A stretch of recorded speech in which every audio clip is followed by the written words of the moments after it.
Então tem muita gente, né, discutindo esse assunto e nós, né, sentimos a necessidade de tentar unificação, né, com todas essas organizações. Até porque isso que está acontecendo, né, com a nossa juventude, né, hoje, né, nas periferias, se nós não começar a combater, né, de forma inteligente, de forma nova, a gente vai continuar sendo perseguido, né, por esse Estado, né? Então a gente pautou a questão do encarceramento em massa, a questão do extermínio e a questão da violência de Estado como 3 tópicos, né, principal para fazer essa discussão, né? E aí eu trouxe aqui uma citação aqui do historiador, o Eric Hobsbawm. O que ele vai definir como genocídio, né? Ele vai dizer o seguinte: é a perseguição a um grupo étnico. Isso é genocídio. No Brasil, a gente tem dificuldade de fazer essa discussão étnica, né? Nós temos essa dificuldade até por questões ideológicas, né? Sobretudo da elite. A discussão racial, ela sempre ficou uma discussão muito mistificada, né? E a gente analisando, né, todos esses dados que foram apresentados aqui e todos os outros, a gente percebe o quê? Que a população preta, ela sempre foi perseguida, né? Ora pela legislação no pós-abolição e ora de forma deliberada, né? Pela polícia mesmo, pelo Estado, por meio da ação da polícia, né? Então é o que está acontecendo hoje. Não existe combate ao crime, não existe combate às drogas, existe o combate a um tipo de segmento que incomoda a população ainda. E essa população é a maioria, né? Ela é a maioria. E é essa população que está sendo perseguida. E nós fazemos parte dessa população, né? Então, por isso que há a necessidade de se organizar e de se defender, né, desse Estado que está aí, que usa seus artifícios de repressão, tanto jurídico como policial, para reprimir a nossa população. E o Fórum de Hip Hop tem o entendimento que essa é uma política de segurança pública, né? Não é uma política da polícia militar, né? Então isso é um projeto de segurança pública, que é o quê? Perseguir, né, essas pessoas, né, que são colocadas como criminosos. Pode ser criança, pode ser adolescente, pode ser jovem, pode ser adulto. Então, idoso também, inclusive. Então, a gente tem que ter isso em mente, porque o nosso foco não é a polícia. O nosso foco é um projeto de Estado que está colocado, que está continuando em marcha nesse século XXI.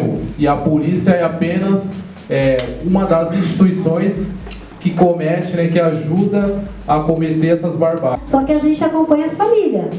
Nós estamos lá com as famílias. E para vocês terem uma ideia, só nessa primeira quinzena de julho nós tivemos, assim, porque nós estamos atuando na área, 7 assassinatos. Desses, 6 foram pela polícia militar, 2 em troca da suposta, né, troca de tiro, e 3 foram executados dentro de um barraco, vocês devem ter acompanhado na mídia, dentro de uma favela, 3 jovens, inclusive um adolescente de 17 anos, e esses 3 foram executados, inclusive, de joelho. Essa área do Madalena, principalmente essa área que a gente está acompanhando, as famílias estão aterrorizadas. A polícia colocou lá toque de recolher, desce com alicate na mão para abrirem os portões, entram nas casas das famílias, fazendo assim um terror e dizendo: quem estiver na rua vai morrer. E usam muito a palavra do governador, dizendo que foi Geraldo Alckmin quem mandou. Que ele fez uma fala na mídia.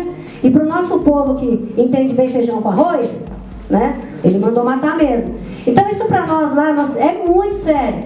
Quando a gente vem aqui nesse debate, onde a gente já encontra companheiros, que a gente já está na luta há muitos anos, né? Nós ficamos muito felizes de saber que está acontecendo algumas ações em relação a essa questão da segurança. Que a primeira coisa que nós temos que ter é não ter medo de falar em segurança pública.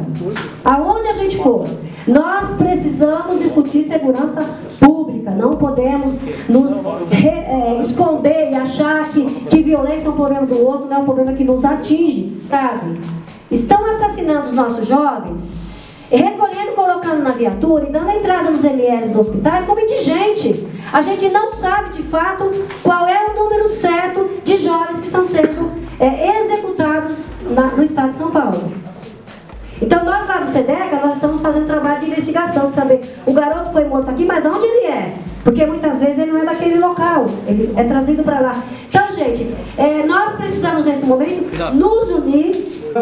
Parece que as televisões estão competindo para ver quem mostra mais assassinatos de jovens e pessoas de periferia dentro da mídia e transforma isso num grande espetáculo, né?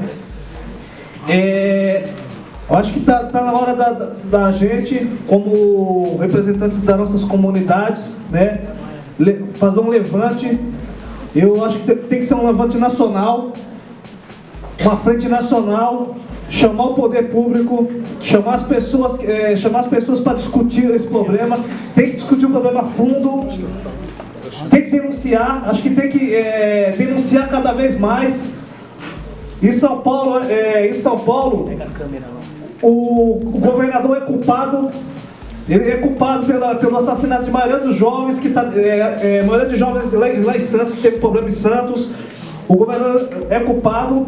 Junto com esse governador, eu tenho certeza que esse governador também deve ser denunciado como crime contra a humanidade. Isso é crime contra a humanidade, crime contra os jovens, crime contra a periferia. Ele junto com esses caras que promovem genocídios no mundo todo, ele também é um genocida. E assim, nesse tempo todo, ouço vários depoimentos, relatos de jovem com a violência policial. Posso dizer alguns, trabalhei no Jardim Ângela há bastante tempo, minha família é de lá. E assim, o primeiro, atendi jovem com o olho enfiado, todo vermelho, que a polícia enfiou. Vamos denunciar? Não quer, já está acabado. Eu fico muito nervosa, desculpa, tá, gente? E depois disso, já, por exemplo, o jovem veio roubar aqui em Moema, e aí a polícia pega tudo que ele roubou para eles e falam para eles nadar no esgoto, né? Hoje eu trabalho numa instituição que é parceira da Fundação Casa, a Associação Horizontes, e a gente tem um projeto lá que chama-se Trilhas, que tem a função de estar com esse jovem tentando procurar. A gente atende jovens que tenham saído da Fundação Casa, procurar trabalho, ou tentar projeto de vida, sei lá, recomeçar. E não é obrigatório. Então o jovem que procura a gente, ele está com vontade sim de transformar a sua vida, né? Coisa que muita gente acha que é impossível. E nesse tempo que eu estou lá, eu já ouvi vários depoimentos desses, nesse momento agora que está tendo esses ataques. Por exemplo, 5 meninos já me falaram que a polícia foi dentro da casa deles, falaram, assim que você terminar a LA, você está morto. Então como é que assim, eu fico pensando, como é que esse jovem que está pensando em sair do crime, está pensando em de alguma coisa, tem essa visão, ele fica cada vez mais revoltado, e com razão, né? É claro que eu não vou falar assim, você tem razão, porque não é meu trabalho, mas aqui a indignação é muita. E aí, pessoalmente, eu tenho alguns depoimentos também. Tô nessa vida, aí de repente descubro que meu irmão foi pra arar no CDP, né? Apanhou muito, não é negro, é branco, mas apanhou bastante, chegou lá bem machucado, né? E dentro do CDP, eu fui dentro do CDP visitá-lo, quem já foi lá sabe o que é aquilo, né? CDP da Raposo Tavares. E, assim, nem vou falar muito, mas a violência que ele sofreu lá, ninguém fala. Ele ficou 8 meses para ser julgado. E ele não estava na Defensoria Pública, ele tinha um advogado, que meu pai gastou. E assim, uma outra coisa, gente, esse negócio que preso custa para o Estado, lá dentro, a minha mãe gastou quase 18 mil reais para o meu irmão ficar lá dentro, né? Para ele conseguir ter papel higiênico, você compra, você paga, tá bom? O Estado não te dá nada, o Estado não te dá nada, nada. E nós, sociedade civil, ficamos achando que ele custa 1.000 e poucos reais. Depois disso, assim, na minha casa já entrou a polícia, com violência, sem ter mandato, né? Então, acho que a gente tem que mesmo se unir, quem tem essa visão, porque assim, já ouvi falar que eu sou babá de bandido, né? Que se eu tô com dor eu levo pra casa, né? Quando eu começo a me exaltar, eu sou uma louca, eu não sei de nada. Assim, aí descobri que aí você pensa assim, o Coronel Telhada, ele fica falando do que ele tem que fazer no Facebook, o que ele faz, ele se vangloria no Facebook do que ele faz.